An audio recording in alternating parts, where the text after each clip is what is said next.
大家好，欢迎大家关注新闻看点，我是李牧阳。今天是5月2号，星期六。我们今天呢，还是要说说病毒长眼睛的话题。今天会说说好莱坞。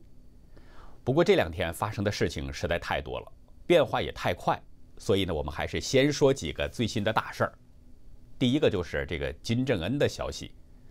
朝鲜官方媒体今天报道，金正恩昨天出席了顺天临肥厂竣工典礼。并且配发了几张照片。照片中显示，朝鲜劳动党第一副部长，也就是金正恩的妹妹金宇正，劳动党副委员长朴凤珠、金德训、朴泰成，还有劳动党第一副部长赵永元等等这些人呢陪同出席。随后有多家媒体都是纷纷引述朝鲜官媒的消息，也做了报道。曾经在4月24号为金正恩发了2颗蜡烛的香港卫视综合台副台长。前中共外交部长李肇星的内侄女秦峰出面道歉了，说消息来源从来没错过，这一次竟然错了。看样子朝鲜内部的情况已经和最初接触时候不一样。他说呢，个人没有按照发展的眼光看待问题，带来误导，向各位致歉。这究竟是怎么回事？之前人们还都在猜测辛胖已经死了，起码也是植物人了。那这怎么突然间全都变了呢？咱们也不敢随便说什么，毕竟辛胖已经出来了嘛。但是有几点问题啊，提出来供大家参考。首先就是美国总统川普的反应。在金正恩参加化肥厂剪彩这个消息传出后，川普说：“我还没有打算要评论，我们会表态，但是要在适当的时间点。”早前他说过，他对金正恩的状况是完全了解的，但是暂时不能透露任何消息，只能祝福他们。川普前前后后语焉不详，这究竟有几个意思呢？葫芦里卖的是什么药呢？其次，这个辛胖露面的几张照片当中，有一张背景上很明显的用朝鲜文字在写着2020年5月1号，这很明显就是他告诉外界，这张照片不是老照片，而是2020年5月1号拍的。但是各位，朝鲜从1997年开始啊，就一直在使用主体纪年，就是把金正恩他爷爷金日成出生的那个年份定为主体元年，也就是西历的1912年，这是朝鲜的主体元年。它的月份和日期呢，都是跟西历是对应的。那这一点台湾人应该很清楚，因为中华民国成立的这个年份也是1912年，也叫民国元年。那现在朝鲜突然弄出来一个西历日期，感觉怪怪的。什么时候朝鲜也改用西历了呢？有一位网友他查阅了一些英文大媒体，发现这些媒体在报道的时候呢，措辞都是格外小心。比如，朝鲜某媒体报道称，韩国某媒体转发了朝鲜的报道 ，BBC 等媒体强调该报道未经独立证实，该报道没有动态影像资料等等。就是说，这些英文媒体都不敢确定是不是金正恩的真身。看到呢，有网友发起了一个网络调查，问复活的金正恩是替身吗？我想看一下这个匿名投票结果，然后就点了一下替身，结果显示69%的人认为是替身，31%的人认为是金正恩的本人。再说第二个事儿，这是一个出人意料的事儿。也是让中共尴尬的事儿。豢养多年、一直为中共背书的世界卫生组织，昨天反水了，向北京呼吁应该要求世卫专家参加对中共病毒动物起源的调查。世卫发言人塔里克·贾萨雷维奇他表示，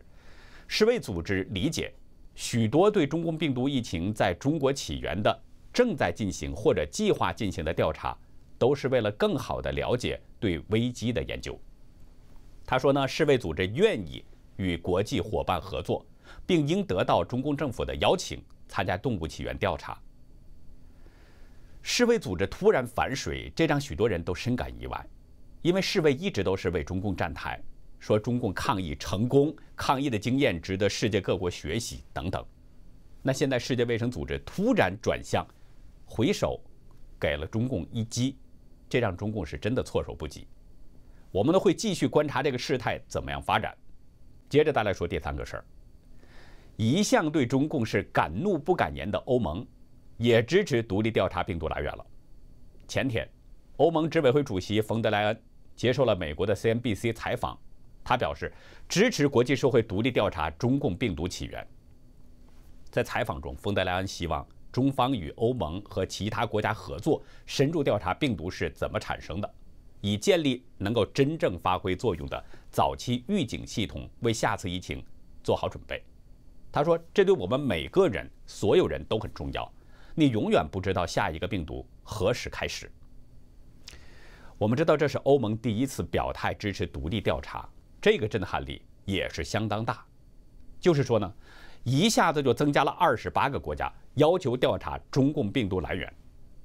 欧盟是有28个成员国，国家体量都是相对较小一些，所以呢，很多时候在得罪人的这个外交问题上，这些欧洲国家都不敢、都不愿意单独与中共较劲，而是习惯性的躲在欧盟身后。那如今欧盟主席公开表态支持独立调查中共病毒的来源，也就相当于是欧洲至少28个国家都持有同样的观点、相同的态度。我们从世卫反水和欧盟发声来看，对中共病毒来源进行独立调查已经形成了国际共识了。那北京会不会有压力呢？第4个事儿就是中共今天又愤怒了，说坚决反对美国明确支持台湾参加联合国，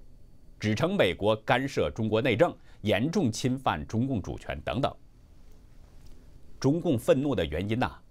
是因为美国驻联合国代表团在推特上力挺台湾，支持台湾加入联合国。美国代表团指出，联合国成立于75年前，宗旨就是允许所有声音都在讲话。联合国取缔台湾不仅是对台湾骄傲的人民的侮辱，也是违背联合国的原则。我们知道，近期美国使团还转推了一系列的信息，强调台湾对中共病毒疫情大流行的反应是世界的榜样，指出台湾在世界卫生组织当中应该有一席之地。近期美中摩擦是相当频繁，美国反制中共的动作也是接连不断。那现在又公开力挺台湾加入到联合国，这个意味就更深了。中共总是对外说一个中国，那么如果台湾加入到联合国，中共怎么办呢？如果并列为联合国成员，那就相当于是2个国家；如果不是2个国家，那就只有中共被踢出。所以这个大戏是越来越精彩了，这堪比好莱坞大片，甚至比好莱坞大片还要惊心动魄。我们呢，仍然也是一直要关注这些事情的发展。那好，说到好莱坞，我下面就进入今天的这个主要的话题，就是病毒长眼睛，亲共疫情重这个板块。在这次中共病毒疫情冲击之下，好莱坞很惨，许多电影剧集停拍了，或者是延后上映，3000家戏院的这个影城关门了。有估算，3到5月，这个撤片潮可能会造成至少200亿美元的损失。而好莱坞的明星们呢，在这场疫情之下也是损兵折将。继好莱坞头牌巨星汤姆·汉克斯第一个宣布感染了中共肺炎之后，随后又有多位明星陆续被确诊，包括演员欧加·科瑞兰蔻，还有伊德瑞斯·艾尔巴、克里斯托弗·西夫朱和音乐制作人安德鲁·瓦特等等。被中共病毒夺走生命的好莱坞名人也很多。据不完全统计，仅仅是3月29号到4月4号这1周的时间，好莱坞就失去了11位名人，包括著名制片安德鲁·杰克、男星杰·班迪特、老牌演员里·费耶罗、乡村歌手乔·迪菲、女歌手克里斯蒂娜、歌手亚当·史雷辛格，还有老牌女星朱蒂·本内特，以及爵士乐传奇人士华莱士·罗尼，还有女星兼作家帕特里夏·博斯沃斯、托尼奖得主特伦斯·麦克纳利以及演员马克·布鲁姆。那好莱坞为什么会遭到这样的厄运呢？美国媒体布莱特巴特新闻网前几天发表了一篇文章，好莱坞有90亿美元的理由不针对中共病毒大流行去批评中共。其中之一，好莱坞对中国的电影市场成瘾，为巨额利益保持沉默。文章呢以参演电影《银河护卫队》的明星戴夫·巴蒂斯塔为例。巴蒂斯塔曾经连续发推文对川普进行侮辱。大家知道，美国疫情是越来越严重之后啊，川普是天天都举行疫情简报会，在台上一站就是2-3个小时。他在及时通报最新的情况，这可以使人们了解疫情，做出相应的防护，从而使损失呢降到最低。我们从大纪元和新唐人这个联合直播的观众数量来看，很多民众都希望在第一时间了解疫情状态。但是巴蒂斯塔却是接连在推文中抨击川普的做法，抨击川普政府对病毒疫情的处理，甚至还对川普个人进行侮辱。这使他成了反川普好莱坞当中最著名的声音之一。但是在越来越多的证据指向中共掩盖疫情真相，打压拉响疫情警报的李文亮医生等人的这个时候呢，巴蒂斯塔是一直沉默，质疑川普。而对中共默不作声的还有明星克里斯·埃文斯。这位出演美国队长复仇者联盟的明星表示，川普总统最近在一个新闻发布会上没有回答完问题就离开了现场。但是呢，他像复仇者联盟的其他明星一样，也没有因为中共病毒大流行去批评中共。像他们这样的情况，好莱坞有很多，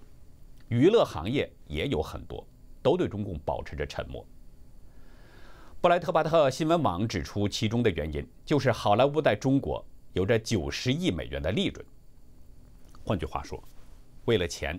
这些人对中共是一切都忍了。我们说过很多次，中共非常善于抓住人的弱点，你需要什么他就投其所好，然后一步步的控制你。好莱坞想要钱，想在中国赚更多的钱，好办。中国有着6万多家电影院，有着世界第2大电影市场，这就是捆绑好莱坞的一个有力的绳索。你拍出的电影想进入中国市场吗？如果想，你得先打理好与中共的关系。为什么呢？因为中共有规定，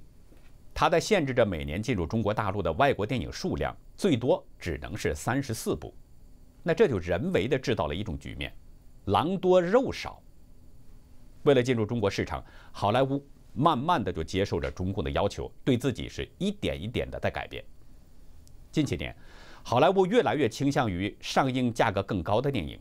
都在依赖着中国的电影市场收回成本，赚取利润。特别是大的制片厂更是如此。在过去的10年当中，中国的电影票房是飞涨，去年就有92亿美元这样的收入，比10年前翻了整整10倍多。著名导演奥利弗·斯通2014年访华期间，他就说过这么一句话：中国电影市场何止是金矿，简直是钻石矿。还是以巴蒂斯塔为例，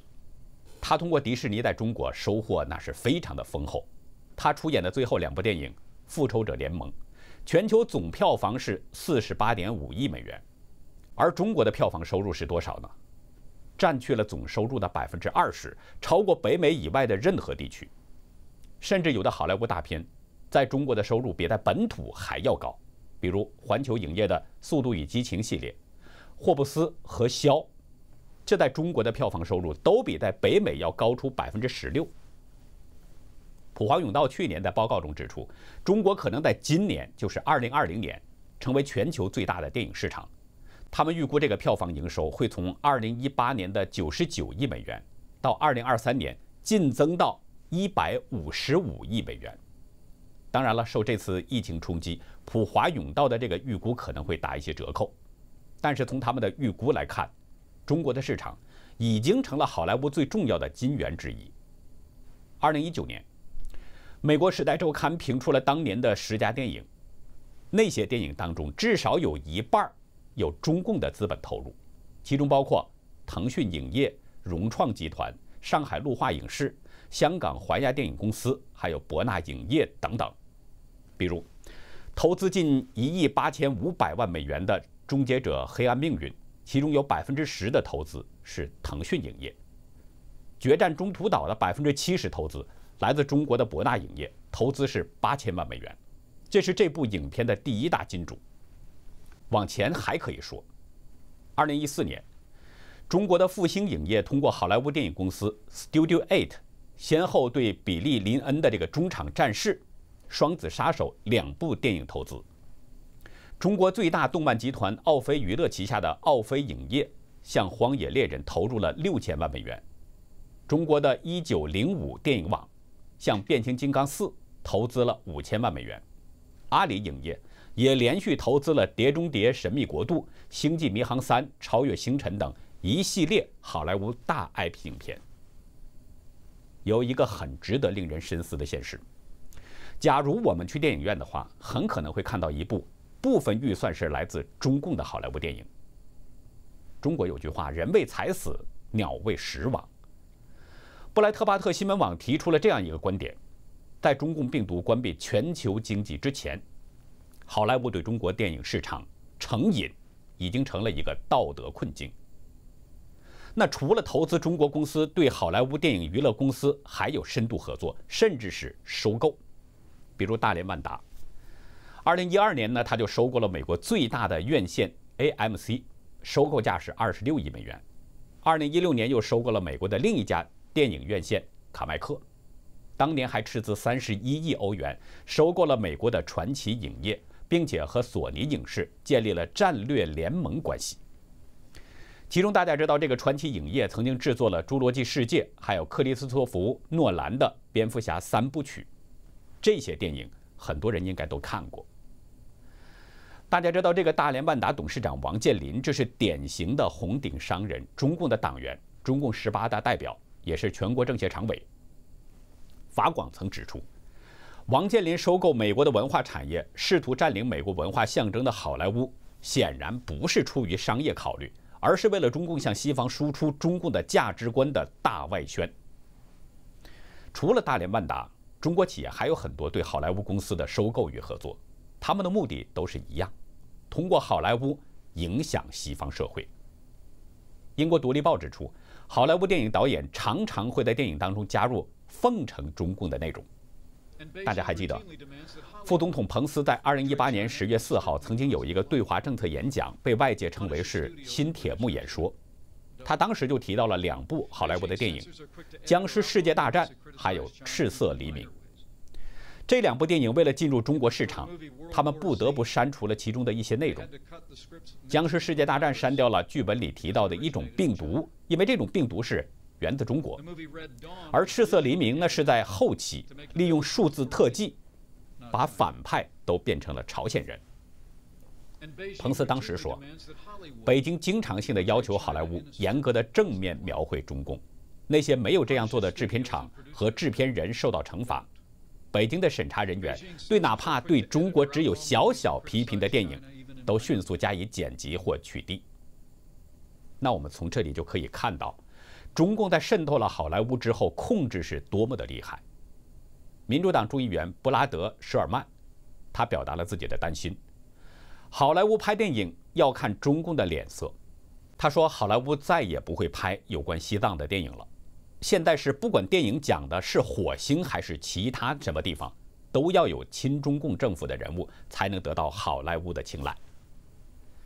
著名影星理查德·基尔曾经对美国之音表示，好莱坞现在更加讨好专制强权，制片厂都很小心，怕冒犯管理世界第2大票房市场的政府。好莱坞曾经代表着美国的精神、文化和价值理念，美国文化也是靠着好莱坞输送到全球各地。上个世纪80、90年代呢，它曾经辉煌过，但是商人逐利，好莱坞就在中共的胁迫之下，为了金钱，已经逐渐丢失了美国的价值理念，和中共走的是越来越近。知名漫画家郭敬雄他指出，你作为一个艺术家也好，作为演员也好，你在表现什么样的作品给世人呢？